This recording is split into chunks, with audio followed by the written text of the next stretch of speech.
पूरे 28 साल का हो चुका था ऋषभ, लेकिन शादी करने को तैयार ही नहीं था। माँ बाप पूरी तरह से परेशान हो चुके थे। जब भी किसी लड़की का रिश्ता ऋषभ के लिए लेकर आते तो वो शादी करने से साफ मना कर देता, चाहे लड़की कितनी भी सुंदर, कितनी भी अच्छी क्यों ना हो। ऋषभ के माँ बाप को इसकी वजह समझ में नहीं आ रही थी। अरे ऋषभ बेटा, अच्छी खासी नौकरी लग गई है, दिखता भी इतना अच्छा है, आखिर बात क्या है, तुझे शादी क्यों नहीं करनी? देख, तू हमारा इकलौता बेटा है, अगर तू शादी नहीं करेगा तो कैसे काम चलेगा? लेकिन मैं शादी करना ही नहीं चाहता, मुझे कोई लड़की पसंद नहीं आती।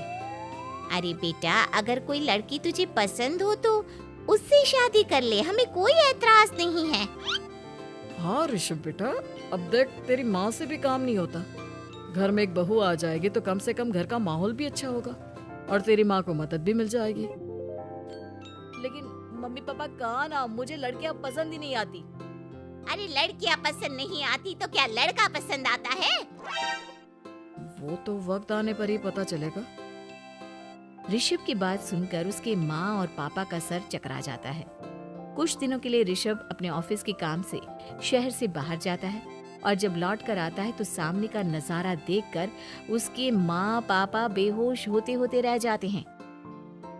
अरे ये क्या, ये तुम्हारे साथ कौन है? माँ, ये दीपक है, मेरी पत्नी। हम दोनों ने शादी कर ली है। दीपक तुम्हारी पत्नी कैसे हो सकता है? अरे दीपिका होती तो बात समझ में भी आती, ये तो लड़का है। तो क्या हुआ पापा, आजकल तो ये सब फैशन में है और मैंने आपको बताया था कि मुझे लड़कियां पसंद नहीं आती। अरे तो इसका मतलब ये थोड़ी है कि तुम दीपक को दीपिका बनाकर ले आओगे। मुझे बहू चाहिए, बहू के रूप में, ये आदमी नहीं। लेकिन मम्मी जी, मैं आपकी बेटे से बहुत प्यार करती हूँ, मेरा मतलब करता हूँ। अरे इसको तो करता हूँ करती हूँ का अंतर भी नहीं पता, लेकर जाए इसे वापस। अगर आपने इसे घर से बाहर निकाला पापा तो मैं भी इसी के साथ चला जाऊंगा। मैं ऋषभ के बिना जी नहीं सकती, मेरा मतलब जी नहीं सकता। हमारा जिंदगी भर का साथ है, प्लीज हमें अलग मत कीजिए मम्मी जी, पापा जी। हे भगवान, ये तूने क्या दिन दिखाया? मेरे बेटे को थोड़ी अकल दे दे, लड़के को बहू बनाकर घर में ले आया है। अब क्या होगा, हम दुनिया को क्या मुंह दिखाएंगे? माँ, बेकार में परेशान हो रही हो। दीपक आपके सारे काम करेगी और एक अच्छी बहू की तरह आपके साथ रहेगी, देखना। पहले तो खुद तो क्लियर कर ले कि यह कुछ करेगा या करेगी, बाद में हम सोचते हैं कि हम क्या करें। बहू के आने के बाद क्या करते हैं, मुंह दिखाई की रस्म, तो आप भी वही कर लीजिए। आप चाहे तो मैं पूरे मोहल्ले में न्योता दे आती हूँ। अरे रहने दे, तेरी वजह से बेइज्जती और ज्यादा होगी। आई बड़ी, अब मेरा मतलब है आया बड़ा न्योता देने वाला। अगले दिन सुबह के बाद दीपक बड़ी नजाकत से चलता हुआ सबके लिए चाय बनाकर सुबह सुबह बालकनी में आ जाता है। प्रणाम मम्मी जी, प्रणाम पापा जी। ये देखिए, चाय बिल्कुल आपकी पसंद की है। मुझे ऋषभ ने सब कुछ बता दिया था कि आपको क्या क्या पसंद है। हे भगवान, ये सब क्या हो रहा है? ये क्या नौटंकी है? नौटंकी कहाँ है? माँ देखिए तो, मेरा दीपक आपका कितना ख्याल रख रहा है। लाओ, अब जो भी है, जैसी भी है, चाय पियेंगे ही सही। थोड़ी देर के बाद, वैसे दीपक, चाय तो तुमने बहुत अच्छी बनाई है, चलो कुछ तो अच्छा हुआ। अगले दिन, अजी सुनते हैं, आज पैरों में बड़ा दर्द हो रहा है, लग रहा है घुटनों में फिर से कुछ न कुछ प्रॉब्लम हो रही है। डॉक्टर ने वो दवाई दी थी, उसकी मालिश करो ना अपने घुटनों पर, आराम मिल जाएगा। वो क्या है ना, खुद के हाथों से ठीक से मालिश नहीं हो पाती। अरे मम्मी जी, आपको परेशान होने की क्या जरूरत है, मैं हूँ ना, लाइए मैं आपके पैरों पर मालिश कर देता हूँ, मेरा मतलब कर देती हूँ। अरे रहने दे, रहने दे, घर में बहू होती तो सेवा करती, यहाँ तो आदमी बहू बनकर बैठा हुआ है।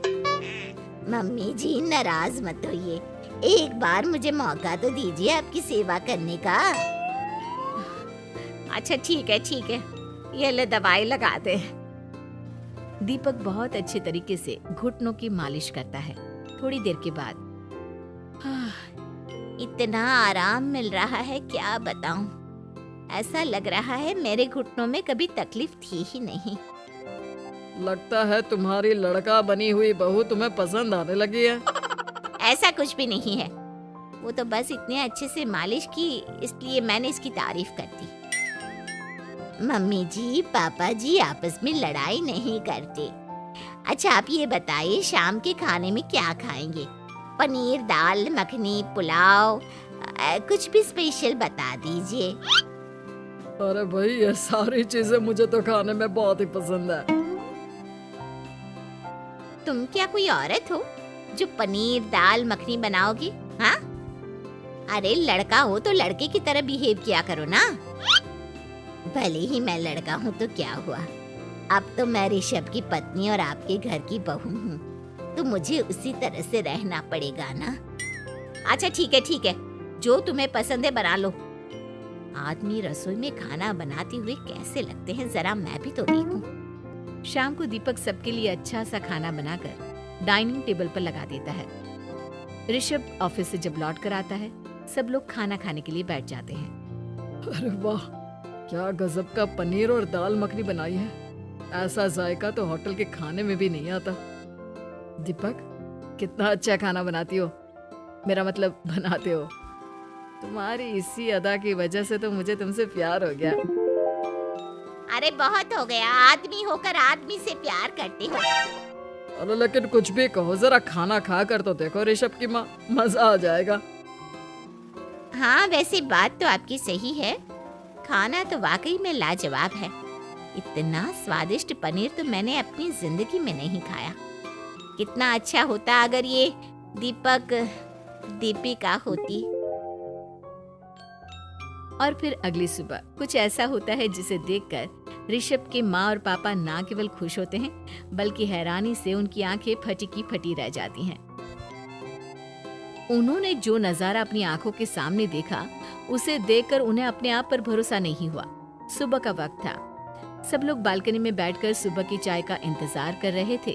तभी रसोई में से एक बहुत ही खूबसूरत लड़की जिसके लंबे लंबे बाल थे और जिसने साड़ी पहनी हुई थी, हाथ में चाय की ट्रे लेकर वहाँ आती है। अरे ये कौन है? रातों रात हमारा लड़की बहू बन गया क्या? मुझे लगता है कोई सपना देख रहा है। इतनी सुंदर बहू तो हमने सपने में भी नहीं देखी। देखा माँ, जादू हो गया जादू। अरे लेकिन ये है कौन? तुम्हारा वो आदमी वाला पत्नी कहाँ चला गया? आपने मुझे पहचाना नहीं?